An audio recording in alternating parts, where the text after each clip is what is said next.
What's going on, guys? It's Monopoly Man James here, and today I'm going to be talking about how you can invest in real estate with little money. You're going to want to stay tuned because it's going to be a good one. Alright guys, I'm going to just jump right into it, and it is a sandwich lease. Now if you don't know what that means, that is getting a property that a for sale by owner is selling property. And later on in the video I'm going to be talking about how you can find those properties. You get this property and you control that asset. Guys, that's how people build wealth in real estate. They don't own real estate, they control real estate. Yes, some people own real estate and that's how they make their wealth, but controlling real estate is the most powerful way to build your wealth without actually having to own any real estate. Alright, let's jump right into what a sandwich lease actually is.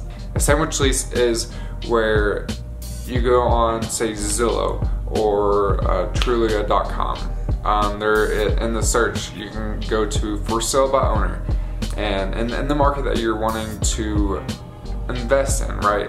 You're going to want to search for those for sale by owners, and you're going to be looking at what the price range that you think is below market value, so you can have some equity built up when you start to control that asset. What you're going to want to do is you're going to want to contact every single for sale by owner that you believe has equity in that property. And what you're going to do is send them a text or give them a nice phone call and ask them, hey, are you interested in seller financing? What seller financing is, you're not having to buy this property, right? The owner of that property, the person that is selling that property, they actually become the bank, and y'all work out a deal where you might do 4.5% at 30 years for a certain monthly payment. The reason why this is so powerful, and you don't have to have a lot of money to do this, is because these people, they are motivated to sell. They have a reason they want to sell their property.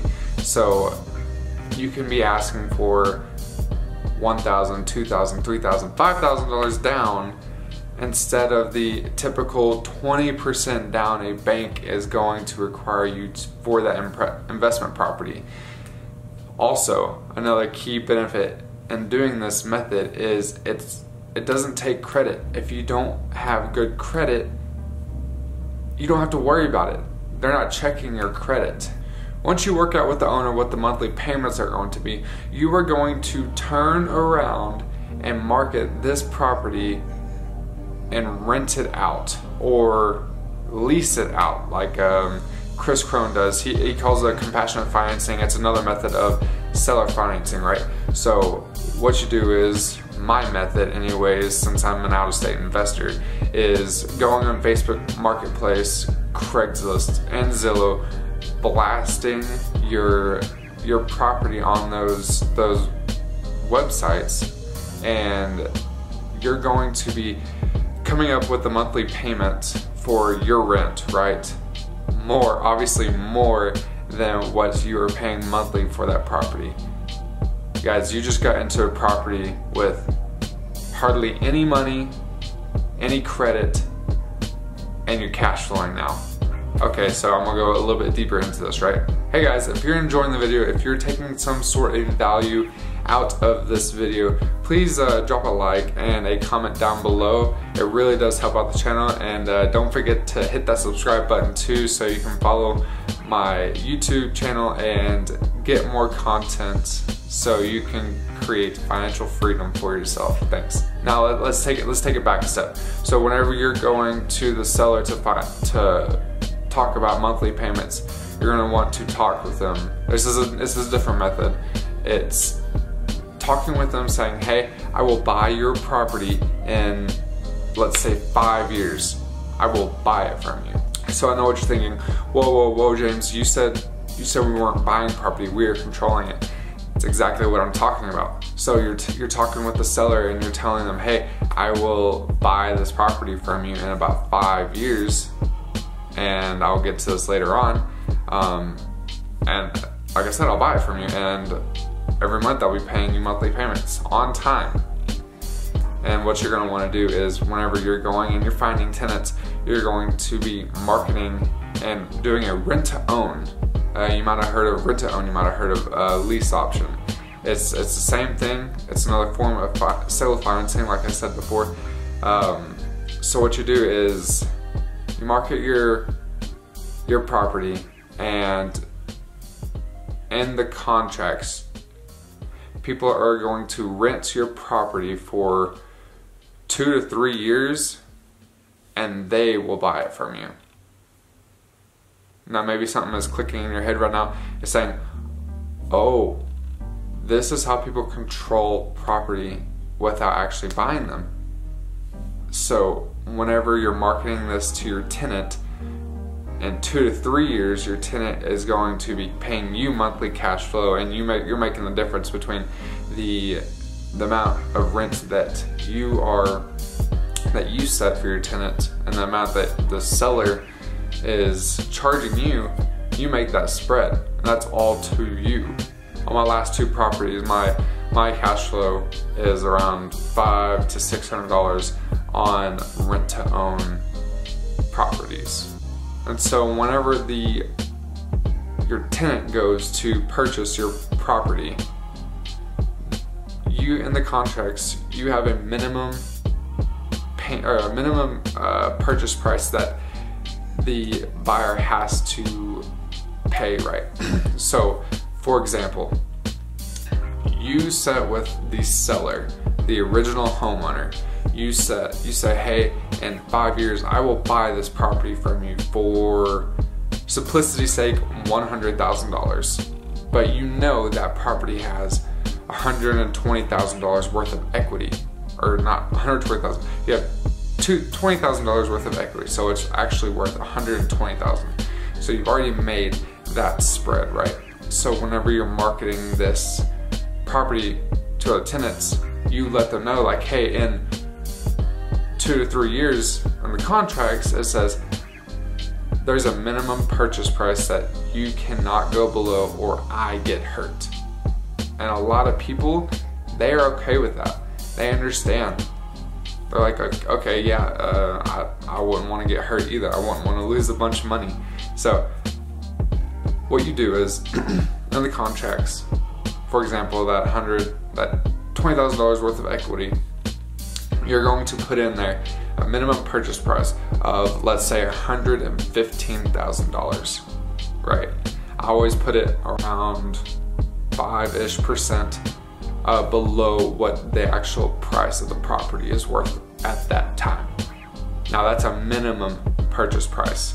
And whenever you go and in 2 to 3 years, when that tenant goes to purchase that property, you're gonna get an appraisal. It's a fair market appraisal, and if appreciation has done you right, it's gonna skyrocket. Your equity is gonna go up, and you're gonna make all that spread because you said you're gonna buy this property for $100,000, and let's just say appreciation got you up to $130,000. Your tenant will go to the bank, get a loan for $130,000. They pay you, and you pay the original homeowner. Boom, done. $30,000 in your pocket. Meanwhile, you are collecting $300, $600, $700 every single month in your pocket. That doesn't even include the down payment the tenant has to give you to move into the property.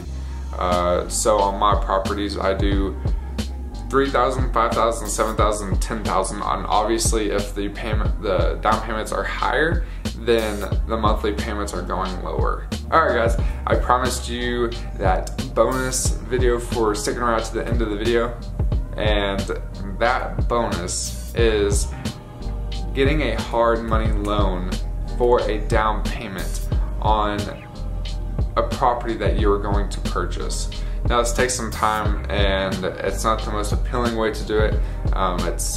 It's not my favorite way of doing things, but it is a a method you could use if you think you can pull it off. It's slightly riskier because you're taking out a hard money loan, and a hard money loan typically 7 to 15% in interest. So that's what I mean by it's a little bit more risky. So what you're gonna do is you're gonna find a hard money lender, right? And you're going to ask for $20,000, right? So you ask for that $20,000, you let them know what you're doing with that money. They might actually have to collateralize the hard money with the property that you're putting the money with. So if you default on your payments, then you actually have to forfeit over the property that you're buying. But back to the example, asking for $20,000, right? So you can put a down payment on a house that's $100,000. So whenever you find a hard money lender that is willing to take the risk, give you the $20,000, they're gonna want 20% to 25 to 30% of what money they are lending you. So on that $20,000, they might want $4,000, $6,000 up front for that $20,000 that you are getting from them. That I was just talking about this. $4,000 to $6,000 is very little money when it comes to investing in real estate. You're going to be controlling an asset for only $4,000 to $6,000 that's now worth $100,000, and if you buy it right and you buy it with equity, it's already worth $120,000. Now, when you're doing your calculations and finding out if a rental property or a rent-to-own property is worth it for you, you have to take into account that hard money loan that you're gonna have to be paying every single month, right? So you might be paying $100 every single month for that hard money loan, and the mortgage, insurance, taxes, insurance on the property that you are purchasing, right? So right at the gate, it's already costing you some cash flow to do it this way. But like I've always heard, it's better to have half of something than all of nothing, right? Alright guys, that's the end of today's video. I hope you took some value out of today's video, and if you did, please drop a subscribe. It really does help out the channel. It helps me reach a broader audience. That way I can help more people reach their financial freedom quicker. Alright guys, thank you so much. I'm out.